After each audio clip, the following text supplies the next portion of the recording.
ఛార్జీకి డబ్బులు లేని పరిస్థితుల్లో వాక్యం చెప్పడానికి ఒక ప్రదేశాన్ని పిలిస్తే వెళ్ళాడు. స్టేజ్ మీద కూర్చుంటే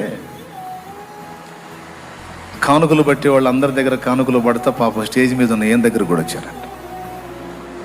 రూపాయి లేదు చేతిలో. ఒరే పోరా అంటున్నాడంట. వాడు పోవట్లేదంట, ఈ అంటున్నాడంట. పోరా బాబు అంటే వాడు పోవట్లేదండి.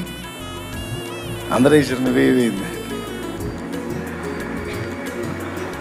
మరి ఏదో చేశాడు, మొత్తానికి అయిపోయిన తర్వాత బాధపడ్డాడు.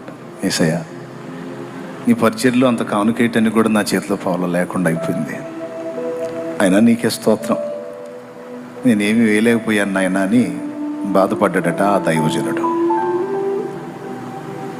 ప్రియులారా, ఆ బాధల్లో నుంచి కూడా ఒక పాట.